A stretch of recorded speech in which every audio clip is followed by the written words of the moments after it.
Good morning students. कैसे हैं आप लोग? आशा है कि आपका ध्यान पढ़ाई की ओर, अपने विकास की ओर, अपने तरक्की की ओर ज़रूर लगा हुआ होगा।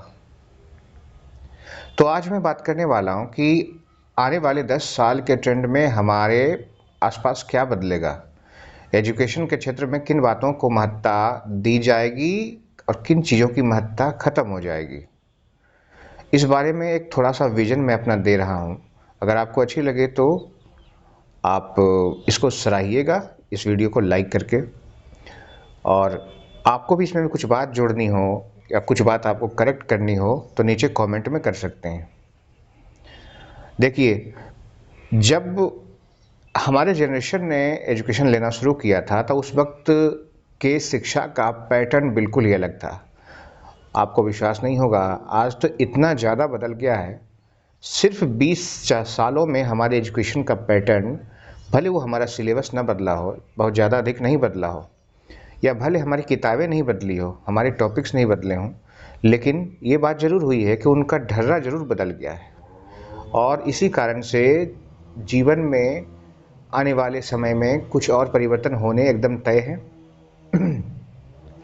आने वाले समय में अगले 20 सालों में जब आप मान सकिए कि आप एक जनरेशन जब क्रॉस कर चुका होगा और नेक्स्ट जनरेशन में, तो क्या क्या तब्दीलियां आ सकती है इस एजुकेशन सिस्टम में और कैरियर उससे किस प्रकार से प्रभावित हो सकता है, ये सब बातें एक बार सोचो तो गौर से तो एक बात समझ में आएगी कि ये जो हमारा एजुकेशन का पैटर्न है, पहले बढ़ता भी तो स्लो बढ़ता था। यानी एक तरह से कहो कि पहले स्पीड तो स्लो था ही, एक्सीलरेशन भी स्लो था।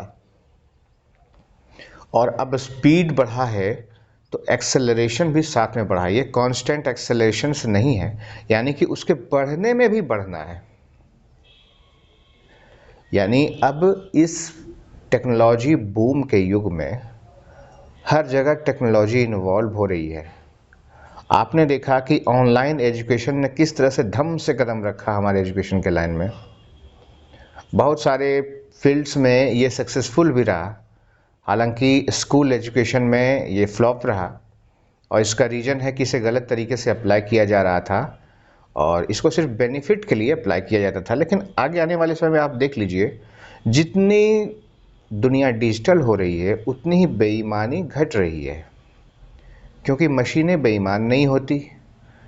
और इस कारण से इस बात की आशा की जा सकती है कि आने वाले समय में जब ये मशीनें विकास का मुद्दा, ये मशीनें जो है शैक्षिक विकास में अग्रसर होंगी बिना किसी बेईमानी के, तो फिर आने वाले 20 सालों में एकदम शिक्षा का पूरा स्वरूप बदल जाना है। और इस प्रकार से आप देखते हैं कि जितने ज़्यादा समय में हम लोग आगे बढ़ते जा रहे हैं, टेक्नोलॉजी आगे उतनी ही ज़्यादा एडवांस होती जा रही है। इस डिजिटल युग में हर चीज़ डिजिटल हो रही है, विचार भी डिजिटल होने चाहिए, एजुकेशन भी डिजिटल होनी चाहिए। अभी थोड़ी इसकी कम इफ़ेक्ट दिखती है, लेकिन समय बदलते देर नहीं लगता। कभी कभी आपको पता चलेगा कि ये एक नई टेक्नोलॉजी आई है और इसको अडेप्ट करने लगते हैं लोग। अब इन सब चीज़ों को देखते हुए मैं आपको एक बात तो मुझे दिमाग में, जहन में आती है, जो आप लोगों से शेयर करना चाहता हूँ कि जैसे पहले के समय के पढ़े हुए लोग धीरे धीरे करके समय की मांग के अनुसार से उनका जो नॉलेज था, उनकी इम्पोर्टेंस या प्रासंगिकता, काले इम्पोर्टेंस तो नहीं कहेंगे, प्रासंगिकता कम हो गई कैरियर के मामले में। हाँ, उन्हें जानकारी है, उनकी विद्वत्ता में कोई कमी नहीं आई है। अगर वो जानते हैं तो जानते हैं और हमसे अधिक जानते हैं, एक्सपीरियंस हैं।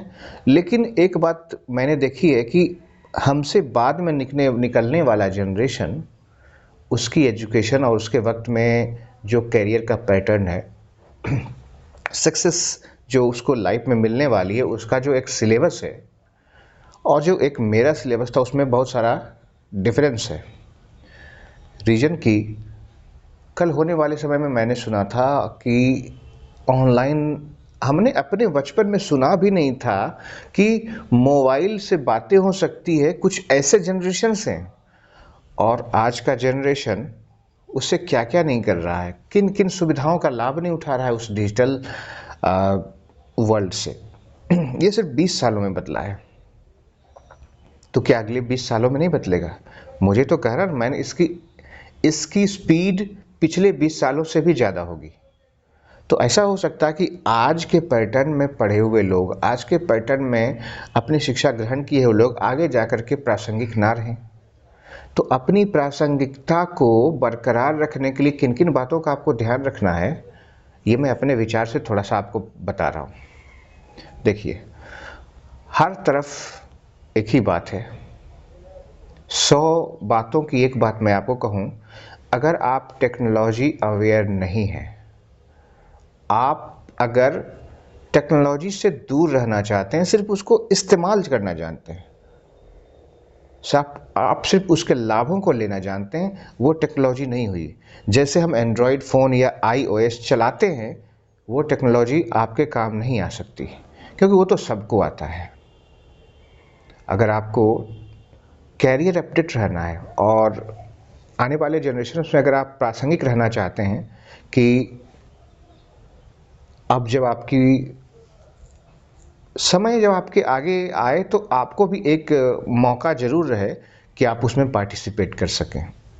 उसके लिए आपको डिजिटल टेक्नोलॉजी में सीखना होगा। डिजिटल टेक्नोलॉजी के किसी न किसी कोर्स को आपको करके रखना होगा, चाहे वो सॉफ्टवेयर से रिलेटेड हो या फिर मेंटेनेंस से रिलेटेड हो या हार्डवेयर से रिलेटेड हो या इंजीनियरिंग आपने किया हुआ डिजिटल टेक्नोलॉजी में, इंफॉर्मेशन टेक्नोलॉजी में। लेकिन एक बात तो कंफर्म है कि हर फील्ड में आपको टेक्नोलॉजी इन्वॉल्व मिलेगी। तो टेक्नोलॉजी को जो लोग इग्नोर कर रहे हैं आज के समय में एज अ ऑक्सिलरी कोर्स, भले आपके सिलेबस में ये ऑक्सिलरी हो, लेकिन आपके जीवन में ऑक्सिलरी नहीं होने वाला है। आगे आकर के आपको इसकी बहुत ही ज़्यादा आवश्यकता पड़ेगी।